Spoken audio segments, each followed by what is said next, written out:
Good morning, everybody. Thank you for joining us on this Thursday morning. My name is John Clark, and I'm with Heffernan Retirement Services. And we're going to be spending probably the next 30 to 40 minutes discussing with you one of the largest changes that's happened in the retirement industry space in quite a long while. We're going to be discussing a new type of pooled retirement plan.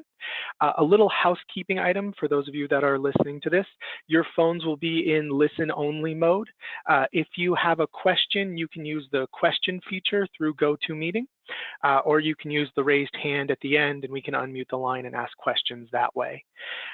There will be a replay available for those of you who join a little late or have to leave a little early, and the slides will be posted as well. So thank you all very much for joining me today. Again, what we're going to be going over is who the team is speaking with you today, myself and Carrie Lusby with Voya. A little history about pooled retirement plans. While the specific type that was rolled out earlier this year is new, pooled retirement plans have a long history. And then going into what the Secure Act has changed, what is a pooled employer plan or a PEP, which you may be hearing more and more about in the coming months. And what are the benefits and what to consider, again, as you're reviewing your overall retirement plan. So again, my name is John Clark. I am with Heffernan Retirement Services, and with me today I have Carrie Lusby, who is with Voya. Carrie and I have both been in the retirement industry for more years than we would like to say out loud, but we've both been very dedicated throughout our careers working with employers and individuals to help them achieve a successful retirement plan, not only at a business level, but also at an individual and personal level. So just a little bit for those of you who are unfamiliar with the Heffernan Group, we are a property casualty employee benefits financial services firm based in the Bay Area.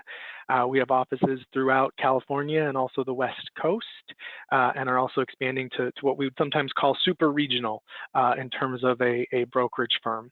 Again, we're very proud to be employee owned.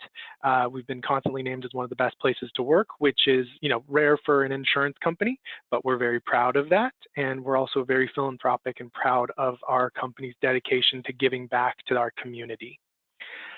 For those of you that are familiar with Heffernan broadly, you may not be aware of our retirement services division. We're sometimes referred to as the best kept secret in Heffernan, but our team has over 125 years of combined experience. We work with over $5 billion in retirement plan assets and 175 organizations. We're proud to have been recognized as some of the leaders in the retirement industry. Our managing director, Blake Thibault, was named one of the top advisors by Participant Outcomes, and I was named one of the top advisors under 40. Again, we're proud of our recognition, and again, our focus in the corporate and not-for-profit space. Again, being Bay Area based, we have a lot of technology, biotech, professional services, and manufacturing clients. So again, whether it's questions about your retirement plan or beyond, we're here as a resource for you to answer any questions you have. And with that, I will hand it over to Carrie Lusby to talk a little bit about herself and Voya, and then lead us into a discussion of pooled plans. All right. Well, thank you for that great intro, John. I loved hearing more about Heffernan, and I just love seeing that our two firms and us personally really have aligned values. So excited to be here with you all today. As John mentioned, we have a really great conversation lined up for you. I plan to go through a few of the different ways that plan sponsors can band together to administer retirement plans, some of the benefits of doing so, and then some of the historical challenges we've seen in that space and how those challenges have been addressed. I don't want to spend too much time talking about Voya, but here's the quick snapshot. We want to be America's retirement company. We serve around 6 million participants, and our mission is to have 100% of those participants achieve 70% of their pre-retirement income in retirement. And so if you go to the next slide, John, I'll just share a little bit about Voya's experience in the pooled plan space. We definitely serve as a leader and proudly serve 13,000 employers in this market. Now, we'll get a little bit more into pooled employer plans or PEPs later, but since their launch in January, Voya has set up 15 of the 60 that have been filed with the Department of Labor. So next slide, John. All right, so let's dive a little bit into the history of pooled plans. These type of plans have been around for decades, and the purpose of doing so is achieving lower fees and reducing administrative burden of running a retirement plan. They've taken the form of professional employer plans, PEOs, multiple employer plans, we call those MEPs, and multi-employer pension plans. Next slide. Oh wait, Yeah, no, we're going to do a poll question. Let's take a quick question. Has anybody, we're going to launch the poll question, so give me 1 second. Has anybody considered a pooled retirement plan before? Again, the 3 main types, or you could say yes, other, or no. We'll give everybody a question to see if everybody's considered pooled plans. Looks like so far the responses we're getting are very heavily on the no side. Interesting. So we'll go ahead and give it 1 more second. All right, and we'll close the poll. All right, so it looked like, again, we had about 90% of you responded, and 91% of those said no, they had never considered a pooled plan before. So I think this will be a good introduction to some of the changing landscapes for individuals around pooled plans. I'm glad you put that poll question in there, and honestly, that answer does not surprise me because of the challenges we've seen in that space. So if you hit the next slide, John. So one of the biggest challenges that multiple employer plans have had in the past is the one bad apple rule. And it's the one thing that kind of made it a little bit more risky to get involved in. And that would be if the possibility of a disqualifying action by one of the employers in the plan may possibly disqualify the entire plan for all members. And so that's pretty risky and pretty scary. So I think that a lot of plan sponsors have not wanted to adopt that kind of strategy. The second issue that we've seen in that space is that there historically has needed to be a common nexus. So you needed to have a relationship with the other members of your group. So we typically see multiple employer plans with association type organizations. So next slide. Oh wait, sorry, go back. I thought this was, there we go. I thought this was a different slide. Anyways, so the great thing with this is that the Secure Act ixnayed those 2 problems that we had. So in 2020, we have the Secure Act implemented in January 2021. And the Secure Act is setting every community up for retirement enhancement. So we're really trying to make it easier for more people to have access to retirement plans, as well as make it easier for our plan sponsors to run them. So we got rid of the bad apple rule and the common nexus requirement in the creation of pooled employer plans. So next slide, please.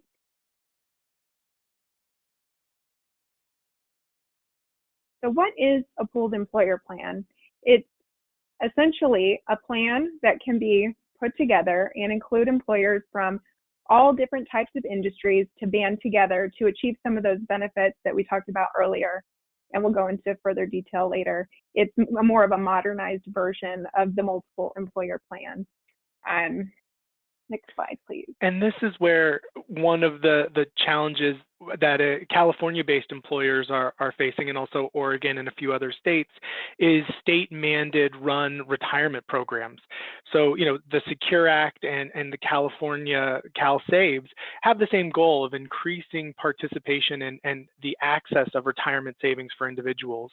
And I think that's one of the focuses that every administration has, is to increase the ability and the availability of retirement savings for individuals. So the PEPs can be a solution for those of you that are having to start your first retirement plan because of Cal Savers or Oregon Saves or one of the other programs.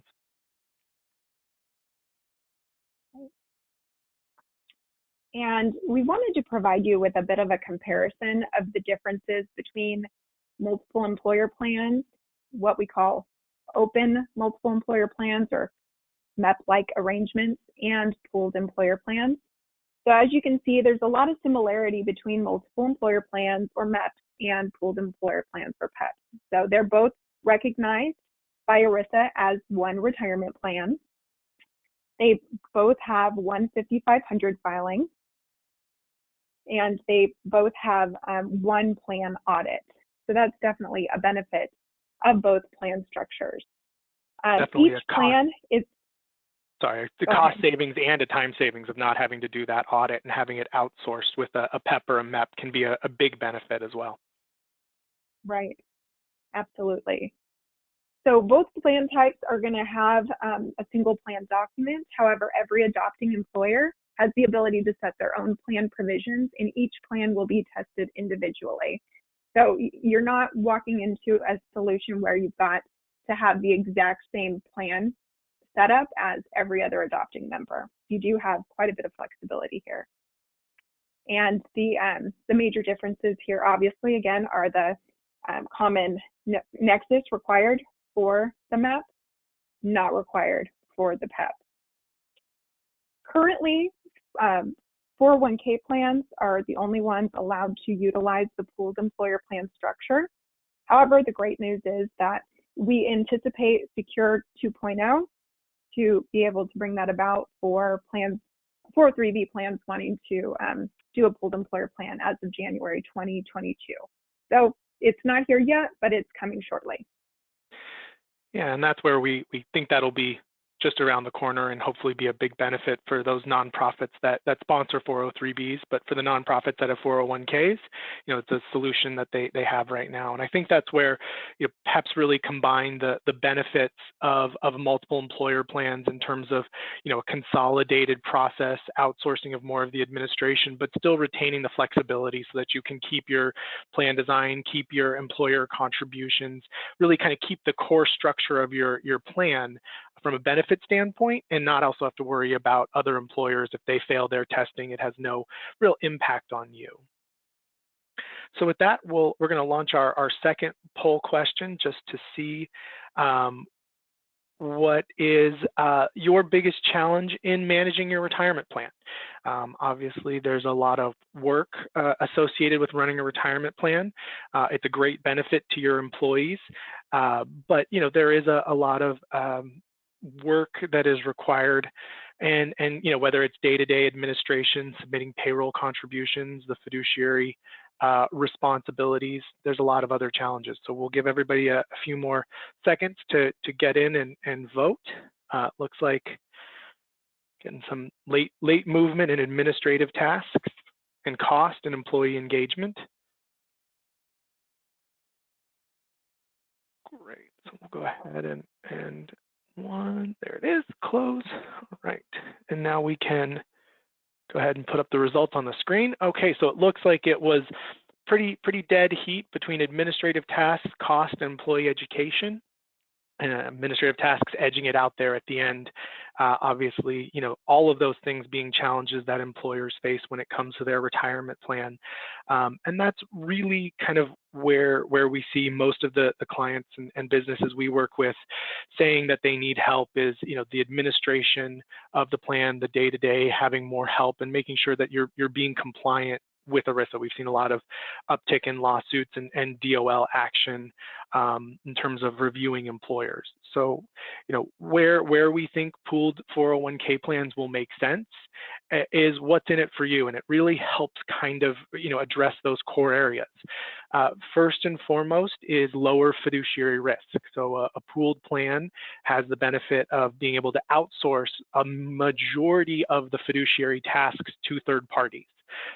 So a lot of those administrative tasks, become the responsibility of a different organization and are not on yours on a day-to-day basis. The other benefit is, added expertise of working with dedicated retirement plan advisors, fiduciaries who know their roles and can help maintain a compliant plan. Obviously, a record keeper like Voya has a lot of resources to bring to help a successful plan. And then most, kind of one of the other things we see is lower costs. Again, by pooling together, you're able to achieve economies of scale that a lot of individual plans can't on their own. Again, whether that's meeting investment minimums to get lower expense funds, or whether that's pooling together for pricing from a record keeper or an advisor. And then also the audit cost. Again, one pooled plan has one audit because there's one document, there's one 5,500.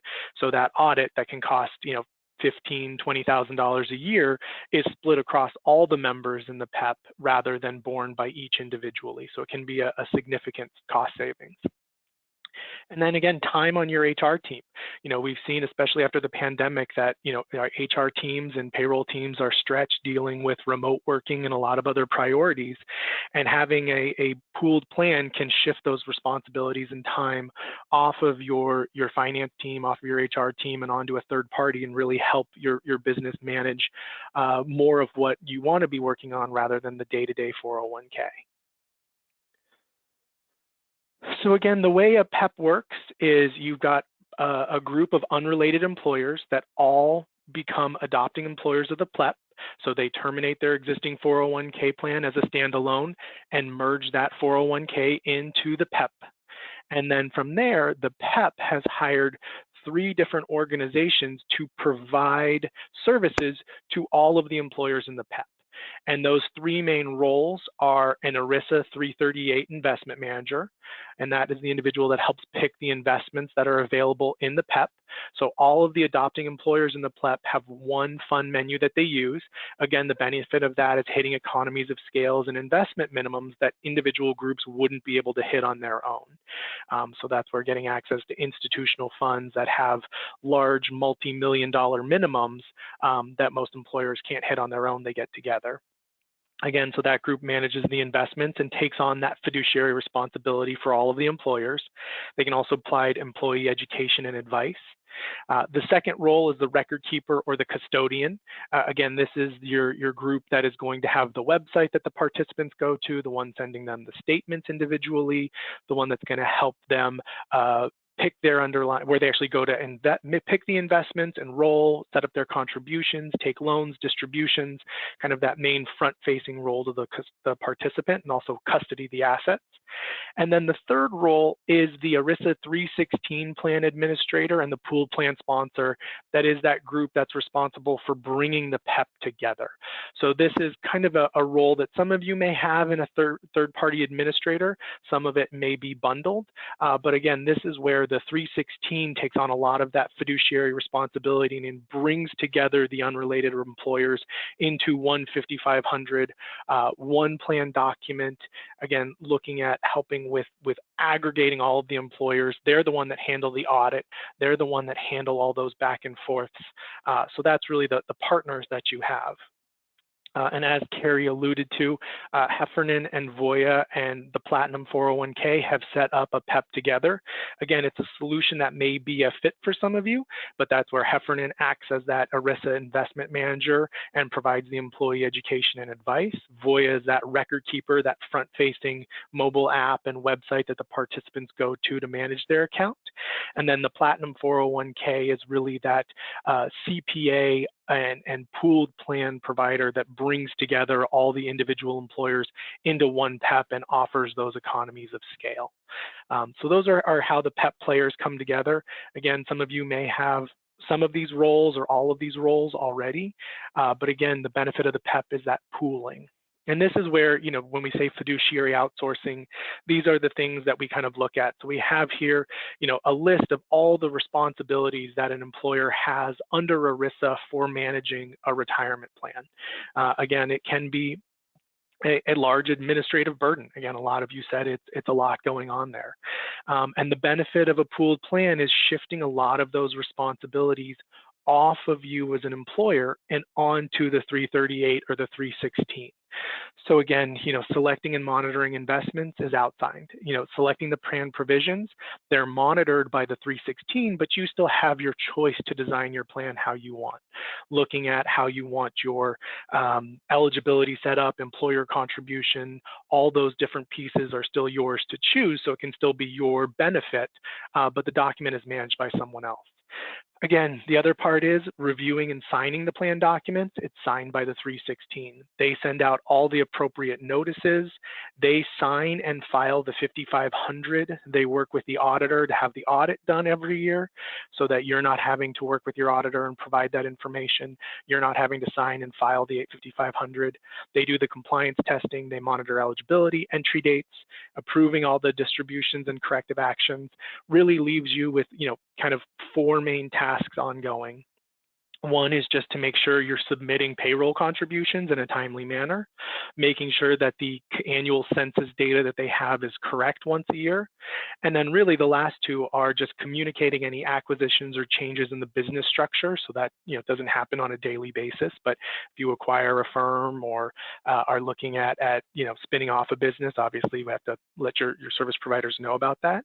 And then the last one is just selecting and monitoring. So it's not a lot of day-to-day work. Again, it's just making sure those payroll contributions go through, and then the ongoing if there's any changes to the business. So that's really where the benefit of a pooled plan is you're offloading a lot of that administrative responsibility onto a third party, either the 338 or the 316. Again, when it comes to costs, always a significant thing. This is where the PEP comes together to lower the fees both for the employees and the employer. Again, investment fees, generally we see institutional investments with fees as low as 2 basis points. Again, also being able to pool together, you're able to hit some of those minimums of 15, 25, 30, even 100 million through a PEP where you get access to lower cost investments than you would as an individual plan. And then lastly, so that's the benefits to the employees is lower fees when it comes to their account. And that's where for the employer, it's really the audit and the administration fees being pooled together can reduce those costs from $15,000, $20,000 a year to under $1,000 annually. You can see obviously as plans get bigger, the benefits of pooling together become a little bit less, but still remain pretty substantial.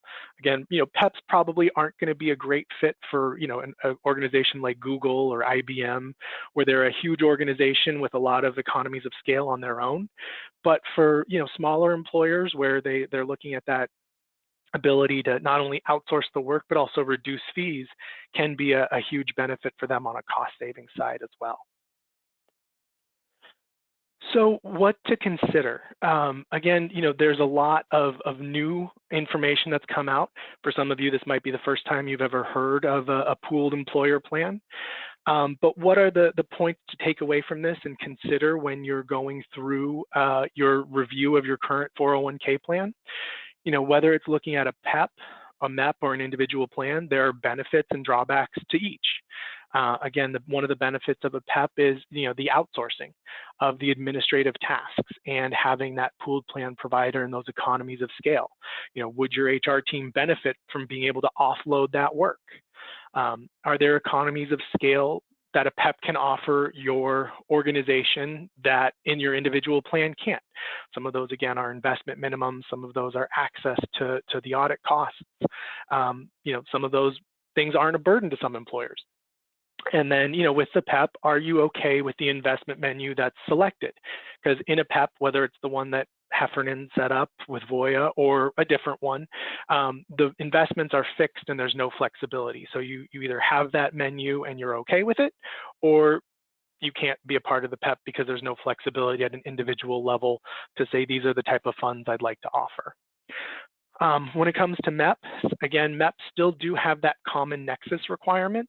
So, is there an association you're a part of? Voya on that first page, they work with the American Bar Association to form a MEP for them. So, if you're part of an association that sponsors a MEP, can you join that MEP? And will that help you in terms of the outsourcing and the administration and the reduced cost? Again, it does have that common nexus requirement, so you can't just say, oh, I'd like to join the American Bar Association, but I am a restaurant. You have to be a part of the association and be let into the association to be able to join the MEP. Again, a MEP, just like a PEP, does have that investment menu that's fixed and may have some plan provision limitations as well. You do still get some flexibility, but they could be a little less, could be a little more, and are you comfortable with that?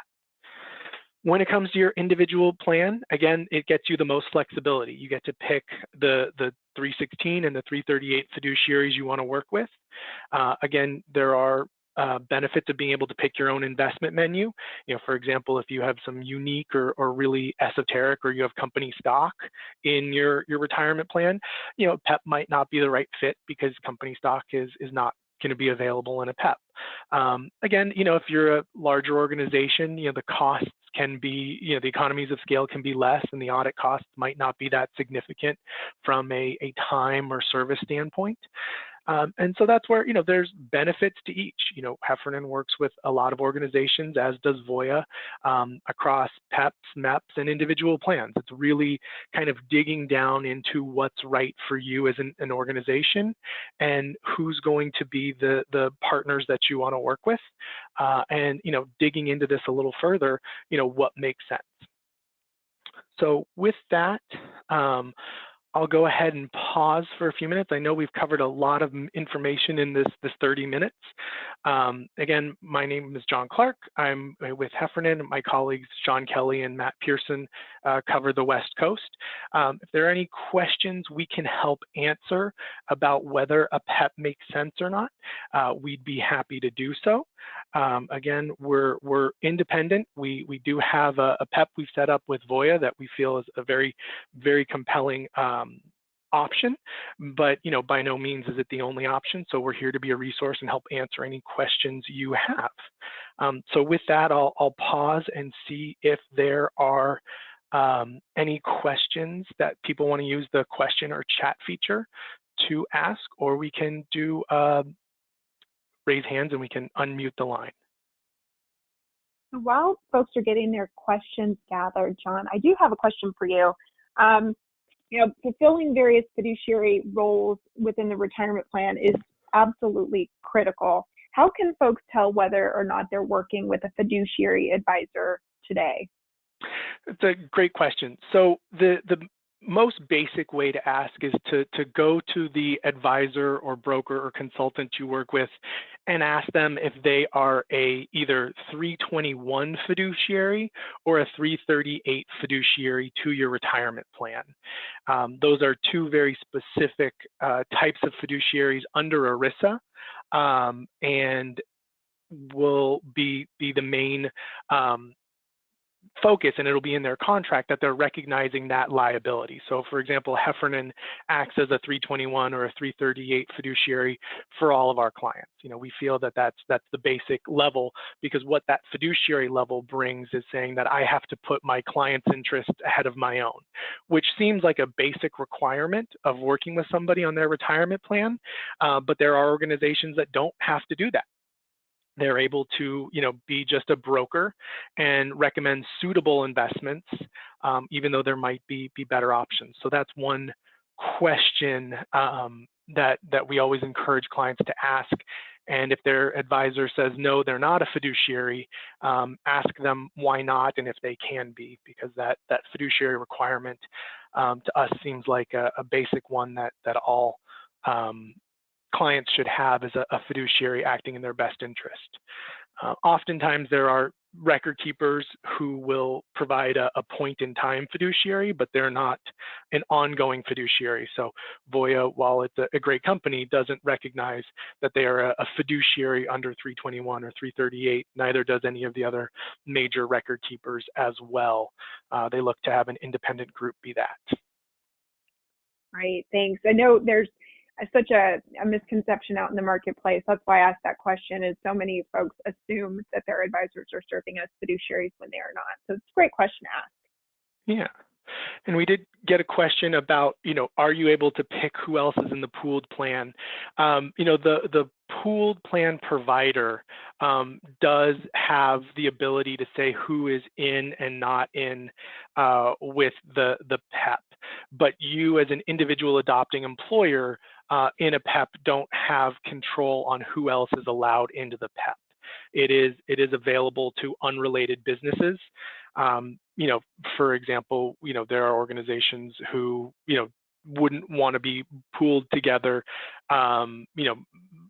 with other industries, but that's where the MEPs have that control of saying you have to be in our industry to be a part of us. But the pooled plans, the adopting employers don't really have control about who else is in the PEP, but you do have that severance, so that if one of the employers is non-compliant in the PEP, it doesn't affect everybody else in the PEP. That problem is localized to that employer. So you are protected.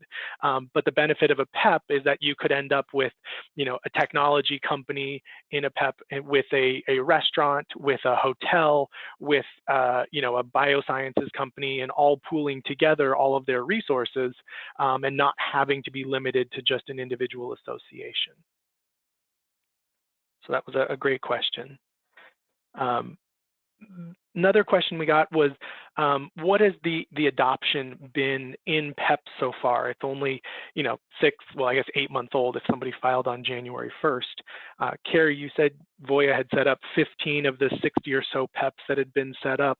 What are you seeing as the adoption into those PEPs of employers? Well, it's very new, and moving a retirement plan does take time, but we are seeing a lot of excitement from plan sponsors to move into these plans just because of all the benefits that we talked about today.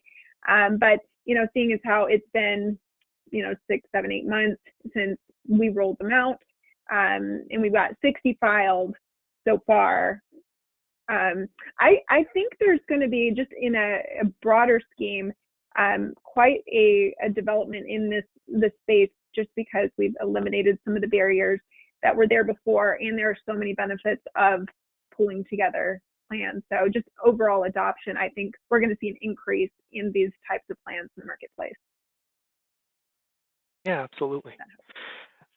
There was a question about nonprofits being able to join PEPs, and I think it was a little clarity around nonprofits with 401ks versus nonprofits with 403bs. Do you mind just clarifying that point, Carrie? Yeah, absolutely. So with the Secure Act, PEPs were rolled out for 401k plans only. However, we believe in Secure 2.0, which we believe will be passed this year, that we will be able to roll out a 403b pooled employer plan in January. So it's not here at this moment, but we do anticipate it will be coming very soon. Right, and that's where nonprofits have that flexibility to select either a 401k or a 403b.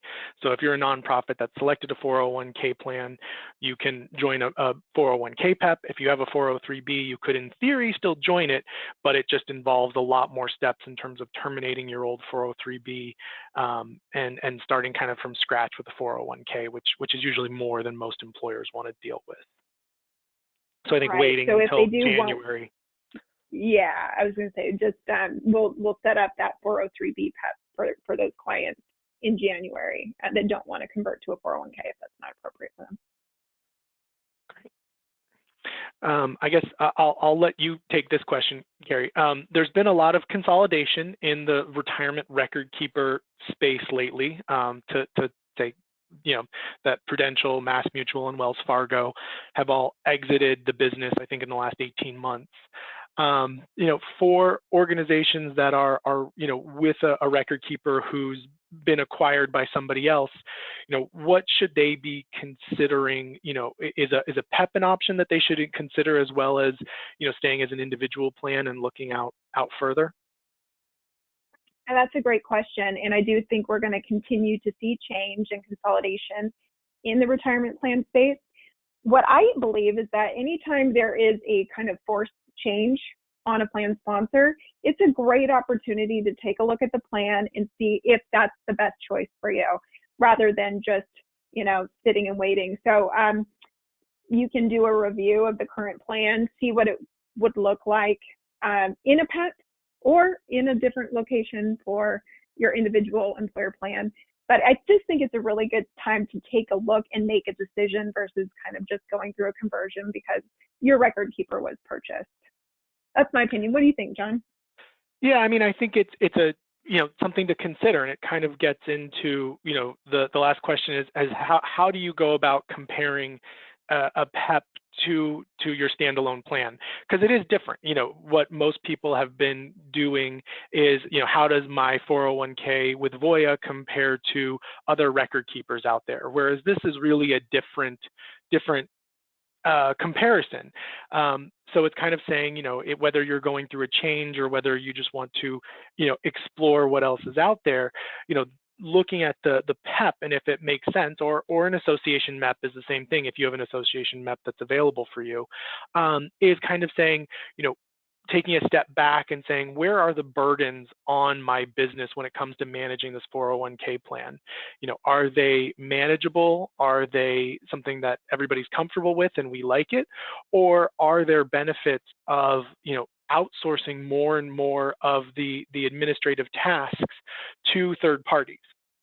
Whether it's a 338 and a 316, or just a 338 or just a 316. I mean, there can be a lot of benefits, on outsourcing for standalone plans in addition to pooled plans. And then, kind of the next step is looking at cost. What are the benefits of moving to a pooled plan? What is the cost savings really and granularly for your plan, both at the employer and the employee level? And that's where, we do side-by-side comparisons, saying, here's your current investment lineup. Here's the fees that the employees pay for the investments. Here's the fees that they pay for the third parties that help them, whether it's the record keeper or the fiduciary advisor or the 316. Here's what they pay for that. And here's what everything looks like in a PEP. Unlike a individual 401k plan, the investments may not line up perfectly. They may have a few choices that you don't have. They may have some that you want but don't have available, and then just kind of evaluating, does the cost savings and the administrative burden reduction outweigh a few of the limitations? The limitations being that fund menu that's kind of fixed, or the plan design can be a little more limited. I haven't seen many types of plan design that there isn't a solution for in the PEP, but that's really kind of looking at it as saying, what are my time savings, what are my cost savings, and what are my limitations? So it's having a little bit more in-depth of a conversation with your advisor about whether a PEP makes sense. Awesome. So for anybody that's on the call today that is interested in learning more, what do you suggest that they do? Well, I'd say, feel free to reach out to me or Sean Kelly or Matthew Pearson. We'd be happy to give you, an understanding of how the PEP compares to your individual 401k plan, and just kind of give you that side-by-side comparison, looking at those three areas. It's something that we're happy to consult with. For some groups, the PEP may be a great fit. For some groups, the individual plan may still be a better option for them, even with higher costs and some more administrative tasks on your team. But that's where we provide that service to organizations that are interested in looking at the PEPs, and then understanding what PEP or association plan might be right. So if you decide that a pooled plan is right for you from a cost and service standpoint, then it's going through the step of saying, okay, which one? There are multiple options. We feel we've put together a good one, but there are some association plans that are very, very large and have been around for a very, very long time that might be a better fit. So that's where we can help you understand, here's what you have, here are the options, and, then making that second level decision of, okay, we want to go to a pooled plan, which one's right for us. But that's where we're happy to help consult with that process. And we do that all the time with clients and prospects about evaluating where their plan can benefit from making changes, both cost and administrative wise. Awesome. Thanks. I think that's all the questions we had come through. Are there any additional questions before we get everybody back to their day? Okay. Well, I appreciate everybody joining us today. It was hopefully you learned a little thing about pooled plans and how they might be something to consider next time you're looking at your retirement plan. Again, we'll send out a replay for those of you who joined a little late and may have missed some information. The slides will be available as well. But we appreciate you all joining us today and have a great rest of your day. Thanks, John. Thanks for having me. Thank you. Bye-bye.